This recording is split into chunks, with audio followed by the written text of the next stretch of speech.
Welcome to The Explainer. Today, we're diving straight into a profoundly comforting, really beautifully structured text about emotional and spiritual healing. Look, if you've ever felt like you're carrying around an ache that just won't lift, or if you're running on empty right now, I want you to take a deep breath and settle in. We're going to take this at a really empathetic, unhurried pace today. So let me just ask you this straight up. What if the healing you thought you completely missed has actually been flowing towards you this entire time? Seriously, think about it. So many of us look around and we kind of just assume restoration is a gift reserved for everyone else, right? We think our friends or neighbors or maybe folks with a better spiritual resume are getting all the healing while we're just stuck sitting on a dry bank. But what if that completely misunderstands how this whole thing actually works? All right, let's get into the core premise here. The text we're exploring today introduces this incredibly beautiful concept: acquire kind of love, a current running underneath the surface of your life. The source material points out that true love and true healing, they often bypass the loud, the obvious, the dramatic. It's not always going to be a giant billboard message or a booming voice from the sky. Actually, it's more like a quiet current sneaking right underneath our deepest aches and dry stones. Part 1, River versus Reservoir. It's time to shift our mental model. Okay, so for years, a lot of us were taught this really scarce version of love. We were basically taught that grace is a reservoir. And what do we know about reservoirs? They're finite, they deplete under demand. It's like this one-time deposit that you have to carefully, anxiously ration out over your entire lifetime so you don't run dry. But the source material passionately argues that this is just flat out false. Love is a river, it's infinite, it is replenished every single second. It's fed from upstream, which means it's a continuous, unceasing flow. You never, ever have to ration it. I mean, just think about how wild this analogy is for a second. You have been using a depth gauge for a reservoir and applying it to a river. A reservoir actually has a bottom. You can scrape against it. A river doesn't. The text tells us that if you've been secretly worried about exhausting the supply of grace or patience or kindness coming your way, you've literally just been using the wrong tool. You cannot take too much from a river. But, of course, that naturally leads to the big question. If it's an endless river, why do I feel so dry? Which brings us to part 2, the layers of silt. What's actually blocking the flow? So the answer to that dryness, it's silt. Silt is that accumulated debris that narrows a channel and basically routes water away from the places it was naturally meant to flow. In our own lives, this silt represents the traumas, the false beliefs, the hurtful words, all that emotional baggage that blocks our perception of healing. The river is totally still there, but the channel has just gotten clogged up by all this debris. But how does this silt actually build up over a lifetime? Well, it might start way back in childhood. Maybe a parent dismissed your crying, which kind of taught your young soul to just push the wound down. Then you hit adulthood, and it might be a permanent medical verdict from a doctor that just lodges right in your tissues as pure fear. It even happens in religious seasons, where well-meaning but totally misguided teachers might have told you that your specific suffering was meant to stay to discipline your soul. Decade by decade, these moments just leave layers and layers of silt. But here is the absolute most important takeaway. None of those blockages were placed there by the source of the river. So the crucial point is this. The layers, yeah, they're very real. The channel is definitely narrowed, but the river, it hasn't stopped for a second. It's just routed around the interior it wants to pass through, and it's gently, quietly dissolving the silt as it goes.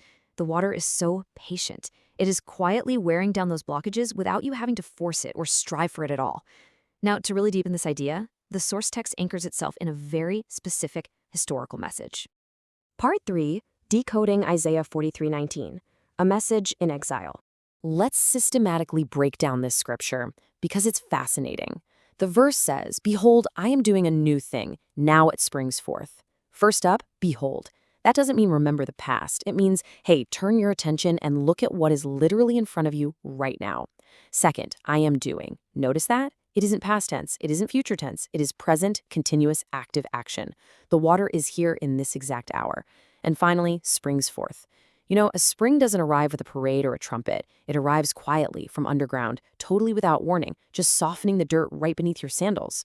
The verse then asks this amazing question. Do you not perceive it? And this brings up a phenomenal distinction between seeing versus perceiving. Seeing is waiting for the obvious, right? It's standing around demanding a dramatic flood. Perceiving, on the other hand, is leaning toward the subtle. It's slowing down enough to actually notice a quiet spring. If you are constantly looking for a loud, dramatic flood of healing, you are absolutely going to miss the gentle, subtle springs that are already surfacing in your life. And what exactly is this new thing anyway? Well, first off, it is entirely custom shaped to your specific wilderness. It's not some carbon copy of what someone else got. We really have to stop comparing the shape of our water to the shape of someone else's water. Plus, this river touches physical, emotional, and spiritual wounds all at the exact same time. They aren't separate accounts at separate banks, it's one unified current, springing up directly from beneath your feet. And guys, this brings us to a massive paradigm shift. The text promises a way in the wilderness. The way is made in the wilderness, not after you've finally managed to leave it. You do not have to walk yourself out of your hardship on your own sheer strength to finally find the water. No, the river meets you right smack in the middle of your impassable, dry landscape. So, knowing all this, how do we practically apply it? How do we position ourselves to actually receive this quiet flow? Part 4, the posture of receiving. Let's talk about how to apply this.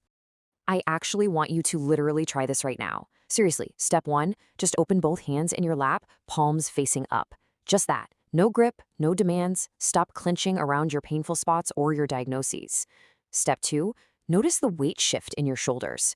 Can you feel how that burden just rises an inch when your hands simply let go? Step 3, let something else do the holding. That physical shift, that's your body realizing it doesn't have to carry the ache all by itself anymore.